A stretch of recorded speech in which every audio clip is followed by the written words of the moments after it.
ओम शांति। आज की तारीख है 23/1/2023, 23 जनवरी 2023। आज के बाबा के मधुर मुरली के मधुर महावाक्य हैं। मीठे बच्चे, पवित्रता बिना भारत स्वर्ग बन नहीं सकता। तुम्हें श्रीमत है कि घर गृहस्थ में रहते पवित्र बनो, दोनों तरफ तोड़ निभाओ। घर गृहस्थ में रहते पवित्र बनो और दोनों तरफ तोड़ निभाओ। प्रश्न है आज की मुरली से, दूसरे सत्संगों व आश्रमों से यहाँ की कौन सी रस्म बिल्कुल न्यारी है? उत्तर, उन आश्रमों में मनुष्य जाकर रहते हैं, समझते हैं संग अच्छा है, घर आदि का हंगामा नहीं है, एम ऑब्जेक्ट कुछ नहीं है, उसकी कोई मुख्य उद्देश्य नहीं है। आश्रमों में जाके रहते हैं लेकिन क्या समझते हैं, संग अच्छा है, घर आदि का हंगामा नहीं। परंतु यहाँ तो तुम मर जीवा बनते हो, तुमसे अपना घर बार भी नहीं छुड़ाया जाता। घर में रहे तुम्हें ज्ञान अमृत पीना है, रूहानी सेवा करनी है। ये रस्म उन सत्संगों में नहीं है। ओम शांति। बाप बैठ बच्चों को समझाते हैं क्योंकि बच्चे जानते हैं यहाँ बाप ही समझाते हैं। इसीलिए घड़ी घड़ी शिव भगवानुवाच कहना भी अच्छा नहीं लगता। वह गीता सुनाने वाले कहेंगे कृष्ण भगवानुवाच। वह तो होकर गए हैं, कहते हैं श्री कृष्ण ने गीता सुनाई थी, राजयोग सिखाया था। यहाँ तो तुम बच्चे समझते हो शिव बाबा हमको राजयोग सिखला रहे हैं और कोई सत्संग नहीं जहाँ राजयोग सिखाते हैं। बाप कहते हैं मैं तुमको राजाओं का राजा बनाता हूँ। वह तो सिर्फ कहेंगे श्री कृष्ण भगवानुवाच, दुनिया वाले कहेंगे श्री कृष्ण भगवानुवाच, और हमारे बाबा क्या कहते हैं, बच्चे मैं तुमको राजाओं का राजा बनाता हूँ।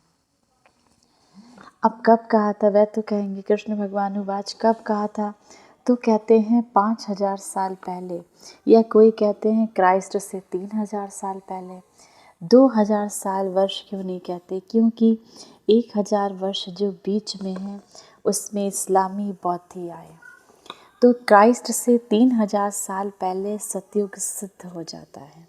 अब यहाँ पर बाबा सिद्ध करके बच्चों को बताते हैं कि 2000 साल पहले क्यों नहीं कहते, क्योंकि 2000 साल पहले तो बाबा कहते हैं इस्लामी बौद्ध ही आए थे। हम कहते हैं आज 5000 साल पहले गीता सुनाने वाला भगवान आया था। आज से 5000 साल पहले गीता सुनाने वाला शिव बाबा, शिव भगवान आया था और आकर देवी देवता धर्म स्थापन किया था। अब 5000 साल के बाद फिर उसको आना पड़े, ये है 5000 वर्ष का चक्र। बच्चे जानते हैं कि ये बाप इस द्वारा समझा रहे हैं, ब्रह्मा बाबा के द्वारा ये बाबा हमको समझा रहे हैं। दुनिया में तो अनेक प्रकार के सत्संग हैं जहाँ मनुष्य जाते हैं। कोई आश्रमों में जाकर रहते भी हैं तो उसको ऐसा नहीं कहेंगे कि माता पिता पास आए, जन्म लिया, बा उनसे कोई बरसा मिलता है, नहीं, सिर्फ वह संग अच्छा समझाते हैं। वहाँ घर आदि का कोई हंगामा नहीं होता। किसी आश्रम वगैरह में रहते हैं जाके तो बाबा कहें वहाँ घर आदि का कोई हंगामा नहीं होता। बाकी एम ऑब्जेक्ट जैसे कोई उस संस्था का उद्देश्य क्या है वो सब कुछ नहीं होता। यहाँ तो तुम बच्चे कहते हो हम माता पिता के पास आए हैं, ये है तुम्हारा मर जीवा जन्म। वह लोग बच्चे को अडॉप्ट करते हैं तो वह जाकर उनका घर बसाता है। यहाँ वह रस्म नहीं कि पियर घर ससुर घर छोड़कर यहाँ आकर बैठे। बाबा कहते हैं यहाँ वो रस्म नहीं कि तुम पियर घर ससुर घर छोड़कर यहाँ आकर बैठो, ये हो नहीं सकता। यहाँ तो गृहस्थ में रहकर कमल फूल समान बनना है। कितने बाबा के बच्चे गृहस्थ में रहते हुए भी पवित्र रहते हैं, तो बाबा कहते हैं यहाँ पर तो तुमको गृहस्थ में रहकर कमल फूल समान बनना है। कुमारी है व कोई भी उनको कहा जाता है घर में रहे रोज ज्ञान अमृत पीने आओ। नॉलेज समझकर, बाबा के इस ज्ञान को समझकर फिर औरों को भी समझाओ। दोनों तरफ तोड़ निभाओ, अपना घर भी देखो और बाबा के इस ज्ञान को भी समझाओ। गृहस्थ व्यवहार में भी रहना है, अंत तक दोनों तरफ निभाना है। अंत में यहाँ रहें या वहाँ रहें, मौत तो सभी को आना है। कहते हैं राम गया रावण गयो, तो ऐसा से नहीं कि सभी को बाबा के यहाँ आकर रहना है। ये तो निकलते हैं तब हैं जब विष के लिए उन्हों को सताया जाता है। जब ऐसे बाबा कहते हैं ऐसा नहीं कि सब आकर सेंटर्स पे या मधुबन पे रह सकते हैं, नहीं, ये बाबा कहते हैं तो ऐसे तब निकलती हैं। बहुत माताएं ऐसी थी जब विकारों के कारण उनको सताया गया तो वह अपना घर छोड़कर बाबा के पास आई। तो बाबा के कन्याओं को भी रहना घर में है, मित्र संबंधियों की सर्विस करनी है। सोशल वर्कर तो बहुत है, अब समाज सेवी तो बहुत है। गवर्नमेंट इतने सबको अपने पास रख नहीं सकती, तो वह अपने गृहस्थ व्यवहार में रहते हैं, फिर कोई ना कोई सेवा भी करते हैं। यहाँ तुमको रूहानी सेवा करनी है, गृहस्थ व्यवहार में भी रहना है। हाँ, जब विकार के लिए बहुत तंग करते हैं तो आकर ईश्वरीय शरण लेते हैं। यहाँ विष के कारण बच्चियों को मार भी बहुत पड़ती है, पवित्रता के कारण जब कहते हैं तो बाबा कहते हैं गृहस्थ में ऐसी माताओं को, ऐसी बच्चियों को मार भी बहुत पड़ती, और कहाँ भी ऐसी बात होती नहीं। यहाँ तो पवित्र रहना पड़ता है। गवर्नमेंट भी पवित्रता चाहती है, परंतु गृहस्थ व्यवहार में रहते पवित्र बनाने की ताकत ईश्वर में ही रहती है। गृहस्थ में रहते पवित्र रहने की, पवित्र बनाने की ताकत सिर्फ ईश्वर के द्वारा ही मिल सकती है। समय ऐसा है जो गवर्नमेंट भी चाहती है कि बच्चे जास्ती पैदा ना हों, क्योंकि गरीबी बहुत है, तो चाहते हैं भारत में पवित्रता हो, बच्चे कम हो। बाप कहते हैं बच्चे पवित्र बनो तो पवित्र दुनिया के मालिक बनेंगे। जब तुम पवित्र बनोगे तब ही उस पवित्र दुनिया के मालिक बन सकोगे। ये बात उन्हों की बुद्धि में नहीं है। भारत पवित्र था, अभी अपवित्र है। सभी आत्माएं खुद भी चाहती हैं कि पवित्र बने। यहाँ दुख बहुत है। तुम बच्चे जानते हो पवित्रता बगैर भारत स्वर्ग हो ही नहीं सकता। नरक में है ही दुख, अब इस कलयुग को नरक कहते हैं और यहाँ तो है ही दुख। अब नरक तो और कोई चीज़ नहीं।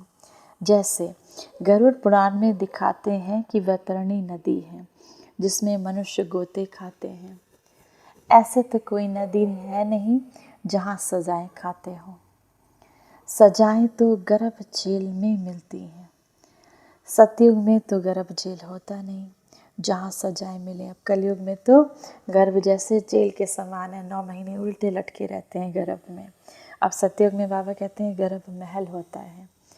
इस समय सारी दुनिया जीती जागती नरक है, जहाँ मनुष्य दुखी रोगी हैं, एक दो को दुख देते रहते हैं।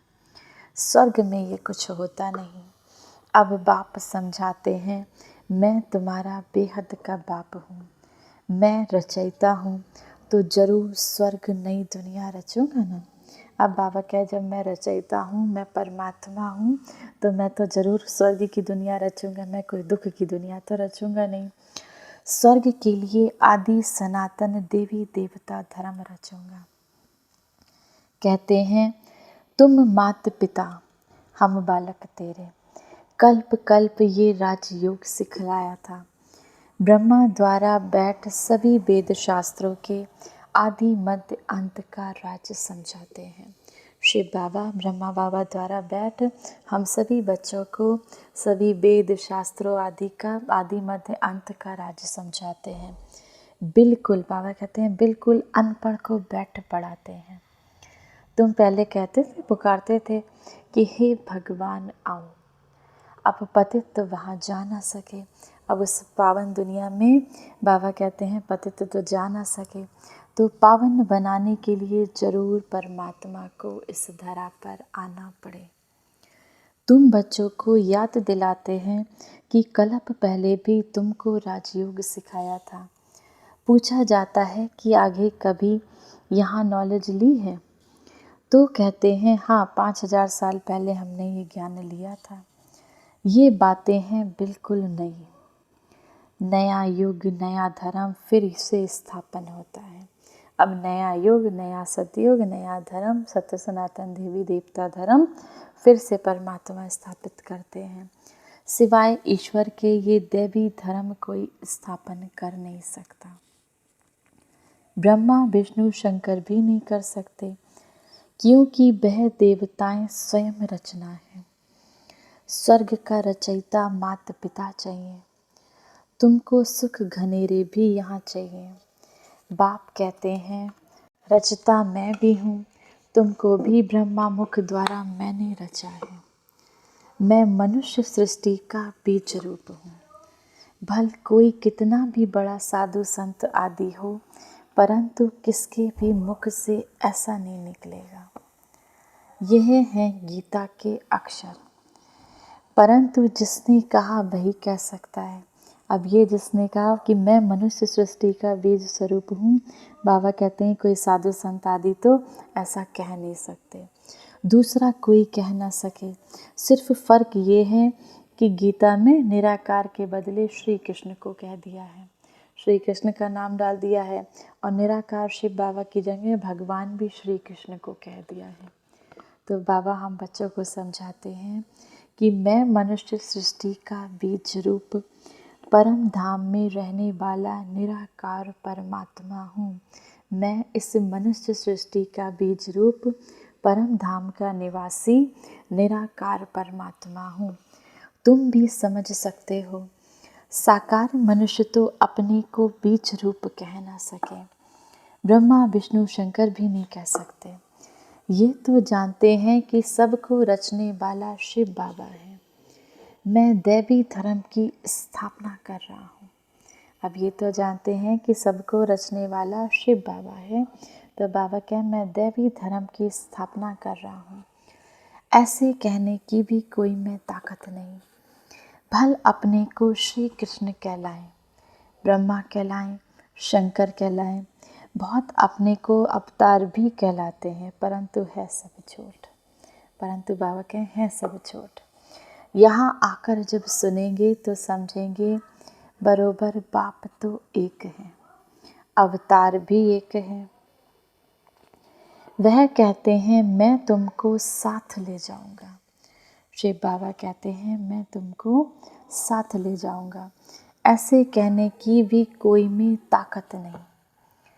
5000 साल पहले भी गीता के भगवान शिव बाबा ने कहा था, जिसने ही आदि सनातन धर्म की स्थापना की थी वही अब कर रहे हैं। जिसने पहले ये आदि सनातन देवी देवता धर्म की स्थापना की थी वही शिव बाबा अब फिर से उसकी स्थापना कर रहे हैं। गाया हुआ है कि मच्छरों सदृश आत्माएं गई। जब इस कलयुग का विनाश होगा तो आत्माएं जैसे एक साथ मच्छर उड़ते हैं ना बहुत सारे, तो बाबा कहते हैं उसकी तरह आत्माएं सब उड़कर अपने घर पहुंच जाएंगी। तो बाप गाइड वन सभी को आए लिबरेट करते हैं। शिव बाबा गाइड बनकर सभी आत्माओं को दुख से लिबरेट, दुख से छुड़ाते हैं। अब कलयुग का अंत है, उसके बाद सतयुग आना है, तो जरूर आकर पवित्र बनाए, पवित्र दुनिया में ले जाएंगे। गीता में कुछ ना कुछ अक्षर हैं, समझते हैं इस धर्म के लिए तो शास्त्र तो चाहिए ना, तो गीता शास्त्र बैठ बनाया है। सर्वशास्त्रमयी शिरोमणि नंबर 1 माता, परंतु नाम बदल दिया है। बाप जो इस समय एक्ट करते हैं वह थोड़े द्वापर में लिखेंगे, गीता फिर भी वही निकलेगी। ड्रामा में यही गीता नोंदी हुई है। जैसे बाप फिर से मनुष्य को देवता बनाते हैं, वैसे शास्त्र भी बाद में कोई फिर से बैठ लिखेंगे। सतयुग में कोई शास्त्र नहीं होगा। बाप सारे चक्र का राज बैठ तुमको अब समझाते हैं। तुम समझते हो हमने ये 84 जन्मों का चक्र पूरा किया। आदि सनातन देवी देवता धर्म वाले ही सबसे ज़्यादा 84 जन्म लेते हैं। बाकी मनुष्यों की तो बाद में वृद्धि होती है। जो बाबा के बच्चे हैं, जो ब्राह्मण बच्चे हैं, वही सनातन देवी देवता धर्म वाले बच्चे हैं, बाबा कहते हैं वही पूरे 84 जन्म लेते हैं। अब बाकी मनुष्य जो आत्माएं हैं उनकी बाद में वृद्धि होती है, वह थोड़े इतने जन्म लेंगे। बाप इस ब्रह्मा मुख से बैठ समझाते हैं, ये जो दादा है जिसको हमने तन लोन लिया है, वह भी अपने जन्मों को नहीं जानते थे। ये है व्यक्त प्रजापिता ब्रह्मा, वह है अव्यक्त, हैं तो दोनों ही एक। जो व्यक्त हैं साकार में ब्रह्मा बाबा, और अव्यक्त में जो सूक्ष्म वतनवासी हैं। अब तुम भी इस ज्ञान से सूक्ष्म वतनवासी फरिश्ते बन रहे हो। सूक्ष्म वतनवासियों को फरिश्ता कहते हैं क्योंकि वहाँ पर हड्डी मांस नहीं है, वो फरिश्तों की दुनिया है। ब्रह्मा विष्णु शंकर को भी हड्डी मांस नहीं है, फिर उनके चित्र कैसे बनाते हैं? शिव का भी चित्र बनाते हैं तो वह स्टार, शिव बाबा का चित्र बनाते हैं, लेकिन शिव बाबा तो स्टार की तरह हैं, उनका भी रूप बनाते हैं। ब्रह्मा विष्णु शंकर तो सूक्ष्म हैं, जैसे मनुष्यों का बनाते हैं वैसे शंकर का तो बना ना सकें, क्योंकि उनका हड्डी मांस का शरीर तो है नहीं। हम तो समझाने लिए ऐसे स्थूल बनाते हैं, परंतु तुम भी देखते हो कि वह सूक्ष्म है। अब बाबा कहते हैं तुम भी देखते हो कि वह भी सूक्ष्म है। अच्छा, मीठे मीठे सिके लदे बच्चों प्रति माता पिता बाप दादा का याद प्यार और गुड मॉर्निंग। रूहानी बाप की रूहानी बच्चों को नमस्ते। हम सब रूहानी बच्चों के रूहानी माता पिता बाप दादा को याद प्यार गुड मॉर्निंग और नमस्ते। आज बाबा की रात्रि क्लास है। रात्रि में बाबा ने 13/7/1968 की। बाबा कहें मनुष्य 2 चीज़ को जरूर चाहते हैं, एक तो शांति, दूसरा सुख। विश्व में शांति व अपने लिए शांति, विश्व पर सुख व अपने लिए सुख की चाह रहती है मनुष्यों को।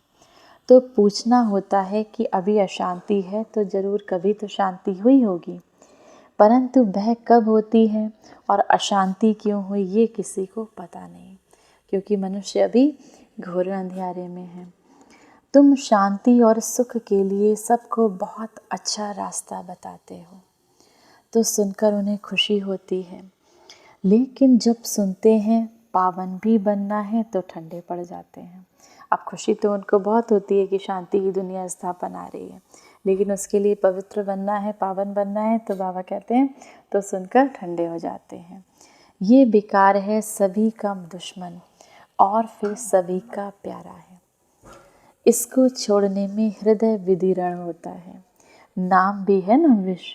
इस अपवित्रता के विकार को छोड़ने में बाबा कहते हैं सबका हृदय विदीर्ण होता है।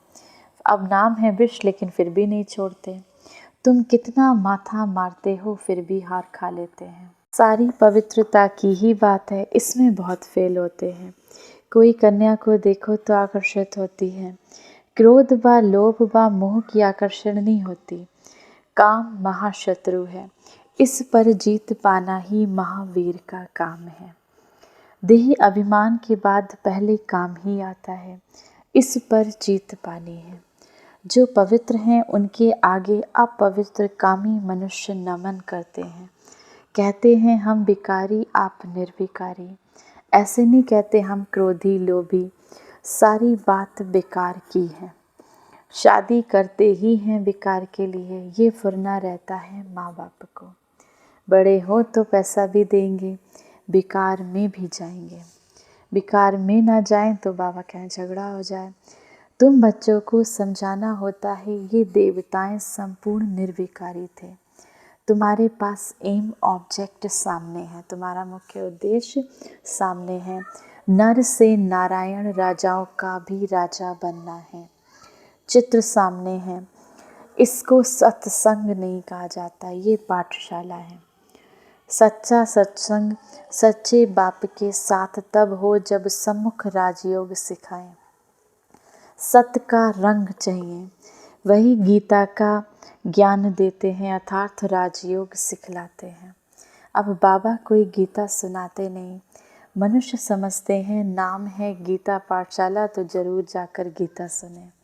इतनी कशिश होती है, ये है सच्ची सच्ची गीता पाठशाला, जहाँ 1 सेकंड में सद्गति, हेल्थ, वेल्थ और हैप्पीनेस मिलती है। तो पूछें, सच्ची गीता पाठशाला क्यों लिखते हो? सिर्फ गीता पाठशाला लिखना कॉमन हो जाता है। सच्ची अक्षर पढ़ने से खींच हो जाती है कि शायद झूठी भी है। जब सच्ची देखते हैं तो समझते हैं कि शायद कोई झूठी भी है। ये सच्ची का अर्थ क्या होता है? तो सच्ची अक्षर जरूर लिखना पड़े। पावन दुनिया सतयुग को, पतित दुनिया कलयुग को कहा जाता है। सतयुग में सब पावन थे, अब कैसे बने ये बाबा बैठ समझाते हैं। ब्रह्मा बाबा के द्वारा पढ़ाते हैं, नहीं तो पढ़ाएंगे कैसे? ब्रह्मा अब शिव बाबा तो निराकार हैं, तो ब्रह्मा बाबा के द्वारा ये गीता का ज्ञान समझाते हैं। ये यात्रा समझेंगे वही जिन्होंने कल्प पहले समझा है। भक्ति मार्ग के दुवन में फंसे हुए हैं, भक्ति का भपका भी बहुत है। ये तो कुछ भी नहीं, सिर्फ स्मृति में रखो कि अभी वापस जाना है, पवित्र बनकर जाना है, इसके लिए याद में रहना है। बाप जो स्वर्ग का मालिक बनाते हैं उनको याद नहीं कर सकते। बाबा जो स्वर्ग का मालिक बच्चों को बनाते हैं, तो बाबा कहें बच्चे उनको याद नहीं कर सकते। मुख्य बात ये है कि सभी कहते हैं इसमें ही मेहनत है, अब याद में ही मेहनत है। बच्चे भाषण तो अच्छा करते हैं, परंतु योग में रहकर समझाएं तो असर भी बहुत अच्छा होगा। याद से तुमको ताकत मिलती है। सतो प्रधान बनने से सतो प्रधान विश्व के मालिक बनेंगे। याद को निष्ठा कहेंगे क्या? हम आधा घंटा निष्ठा में बैठें ये रॉन्ग है। बाबा सिर्फ कहते हैं याद में रहो, सामने बैठ सिखलाने की दरकार नहीं है। बेहद बाप को बहुत प्यार से याद करना है, क्योंकि बाबा हमें बहुत खजाना देते हैं। याद से खुशी का पारा चढ़ना चाहिए। अतीन्द्रिय सुख फील होगा। जब अपने को आत्मा समझ बाबा को याद करें तो बाबा कहें अतीन्द्रिय सुख फील होगा। बाप कहते हैं तुम्हारी ये लाइफ बहुत वैल्यूबल है, इसको तंदुरुस्त रखना है। जितना जिएंगे उतना खजाना लेंगे। खजाना पूरा तब मिलेगा जबकि हम सतो प्रधान बन जाएंगे। मुरली में भी बल मिलेगा। तलवार में जैसे जौहर होता है ना, ऐसे बाबा के मुरली में भी बल मिलेगा। तुम्हारे में भी याद का जौहर पड़े तब तलवार तीखी हो। ज्ञान में इतना जौहर नहीं है, इसीलिए किसको असर नहीं होता। फिर उनके कल्याण के लिए शिव बाबा को आना है। जब तुम याद में जौहर भरेंगे तो फिर विद्वान आचार आदि को अच्छा तीर लगेगा। इसीलिए बाबा कहते हैं बच्चे अपने याद का चार्ट रखो कि कितनी देर बाबा को याद किया। कई कहते हैं बाबा को बहुत याद करते हैं, परंतु मुख नहीं खुलता। तुम याद में रहो तो तुम्हारे विकर्म विनाश होंगे। जितना जितना बाबा कहे मुझे याद करो, उतना तुम्हारे पाप कर्म विनाश होंगे। अच्छा मीठे बच्चों को गुड नाइट। धारणा के लिए मुख्य सार है। पहला नंबर, घर में रहते भी रूहानी सेवा करनी है, पवित्र बनना और बनाना है। दूसरा, इस जीते जागते नरक में रहते हुए भी बेहद के बाप से स्वर्ग का बरसा लेना है, किसी को भी दुख नहीं देना है। वरदान है आज की मुरली से, अपनी सर्व विशेषताओं को कार्य में लगाकर उनका विस्तार करने वाले सिद्धि स्वरूप भव। जितना जितना अपनी विशेषताओं को मनसा सेवा, वाणी और कर्म की सेवा में लगाएंगे तो वही विशेषता विस्तार को पाती जाएगी। सेवा में लगाना अर्थात एक बीज से अनेक फल प्रकट करना। इस श्रेष्ठ जीवन में जो जन्म सिद्ध अधिकार के रूप में विशेषताएं मिली हैं, उनको सिर्फ बीज रूप में नहीं रखो, सेवा की धरनी में डालो, तो फल स्वरूप अर्थात सिद्धि स्वरूप का अनुभव करेंगे। स्लोगन है आज की मुरली से, विस्तार को ना देख सार को देखो और स्वयं में समा लो, यही तीव्र पुरुषार्थ है। विस्तार को ना देख सार को देखो और स्वयं में समा लो, यही तीव्र पुरुषार्थ है। आज की मुरली से सम्मान का अभ्यास करेंगे। मैं परम पवित्र आत्मा हूँ। मैं परम पवित्र आत्मा हूँ। पवित्रता के सागर शिव पिता की संतान, मैं मास्टर पवित्रता का सागर हूँ। अच्छा, ओम शांति।